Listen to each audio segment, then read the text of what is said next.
సార్వత్రిక సమరం కీలక ఘట్టంలోకి ప్రవేశించింది. 7 విడతల ఎన్నికల్లో తొలి దశ కింద 21 రాష్ట్రాలు, కేంద్రపాలిత ప్రాంతాల్లోని 102 లోక్సభ స్థానాలకు శుక్రవారం పోలింగ్ జరగనుంది. ఈ విడతలో మొత్తం 1625 మంది అభ్యర్థులు పోటీలో నిలవగా 16,63,00,000 మంది ఓటర్లు వారి భవితవ్యాన్ని నిర్దేశించనున్నారు. ఓటింగ్ కోసం 1,87,000 పోలింగ్ కేంద్రాల్ని ఏర్పాటు చేసిన ఈసీ ప్రక్రియ సజావుగా సాగేందుకు కేంద్ర బలగాలను మోహరించింది.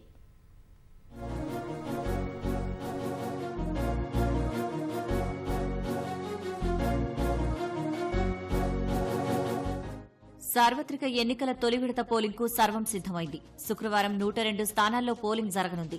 స్వాతంత్ర్యం వచ్చిన తర్వాత 1951, 52 నాటి ఎన్నికలు మినహా దేశ చరిత్రలో సుదీర్ఘ కాలం పాటు జరుగుతున్న ఈ ఎన్నికలకు ఈసీ పటిష్ట ఏర్పాట్లు చేసింది. ఈవీఎంలు, వీవీప్యాట్ల పంపిణీ పూర్తి కాగా సిబ్బంది తమకు కేటాయించిన కేంద్రాలకు తరలి వెళ్లారు. 102 లోక్సభ స్థానాలకు జరిగే పోలింగ్లో 16.63 కోట్ల మంది ఓటర్లు ఓటు హక్కు వినియోగించుకోనుండగా ఇందుకోసం 1.87 లక్షల పోలింగ్ కేంద్రాలు ఏర్పాటు చేశారు. సుమారు 18 లక్షల మంది సిబ్బంది ఓటింగ్ ప్రక్రియ నిర్వహిస్తారు. ఉదయం 7 గంటల నుంచి సాయంత్రం 6 గంటల వరకు పోలింగ్ జరగనుంది. కొండ ప్రాంతాలు, సమస్యాత్మక ప్రాంతాల్లో మాత్రం సాయంత్రం 5 గంటలకే ముగియనుంది.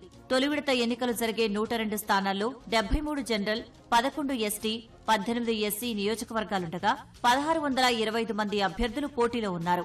వీరిలో 1491 మంది పురుషులు, 134 మంది మహిళలు ఉన్నారు. 16.63 కోట్ల మంది ఓటర్లలో 8.4 కోట్లు పురుషులు, 8.23 కోట్లు మహిళలు కాగా 11,371 మంది థర్డ్ జెండర్లు ఉన్నట్లు ఈసీ వెల్లడించింది. 35.67 లక్షల మంది తొలిసారి ఓటు వినియోగించుకోనున్నారు.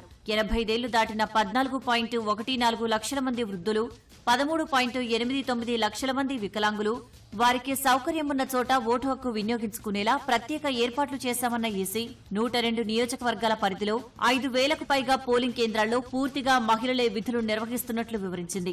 1000 పోలింగ్ కేంద్రాలను వికలాంగులు నిర్వహించనున్నట్లు వెల్లడించింది. తొలి విడత పోలింగ్ నిర్వహణ కోసం 41 హెలికాప్టర్లు, 8 ప్రత్యేక రైళ్లు, 1,00,000 వాహనాలు వినియోగిస్తున్నట్లు ఈసీ పేర్కొంది.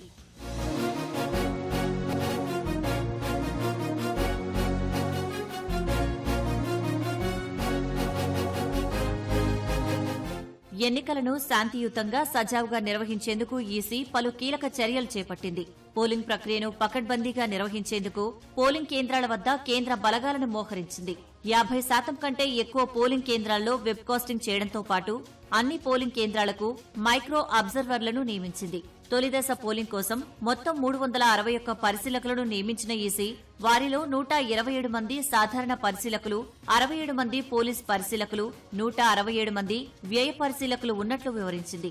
4,627 ఫ్లయింగ్ స్క్వాడ్లు, 5,208 స్టాటిస్టిక్స్ సర్వేలైన్స్ టీంలు, 2,028 వీడియో సర్వేలైన్స్ టీంలు, 1,255 వీడియో వ్యూయింగ్ టీంలను ఏర్పాటు చేసింది.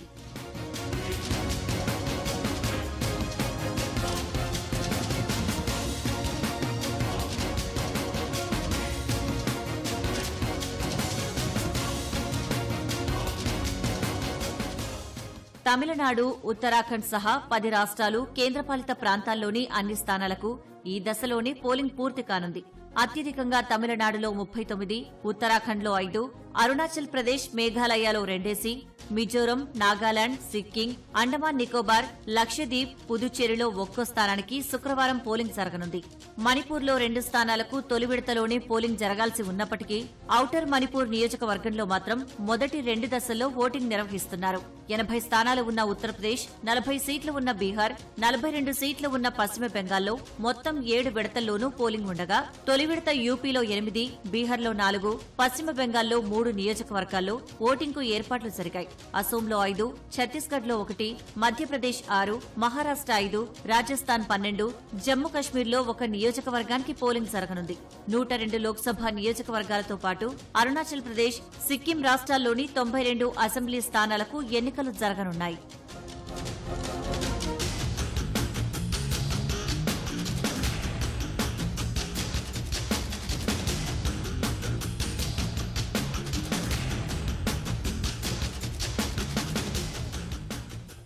తమిళనాడులో 39 స్థానాలకు 950 మంది అభ్యర్థులు పోటీ పడుతుండగా 6.23 కోట్ల మంది ఓటర్లు వారి భవితవ్యాన్ని ఈవీఎంలలో నిక్షిప్తం చేయనున్నారు. ఇందుకోసం ఎన్నికల సంఘం 68,000 పోలింగ్ కేంద్రాలను సిద్ధం చేసింది. రాజస్థాన్లో 12 స్థానాలకు పోలింగ్ జరగనుండగా 114 మంది అభ్యర్థులు బరిలో నిలిచారు. సుమారు 2.54 కోట్ల ఓటర్లు తమ ఓటు హక్కు వినియోగించుకోనున్నారు. యూపీలో 8 స్థానాలకు 80 మంది అభ్యర్థులు పోటీ పడుతుండగా 1,43,00,000 మంది ఓటు వినియోగించుకోనున్నారు. ఉత్తరాఖండ్లో 5 స్థానాలకు 55 మంది అభ్యర్థులు బరిలో నిలిచారు. 83 లక్షల మంది ఓటర్లు వారి భవితవ్యాన్ని నిర్దేశించనుండగా పోలింగ్ కోసం ఈసీ 11,728 కేంద్రాలను ఏర్పాటు చేసింది.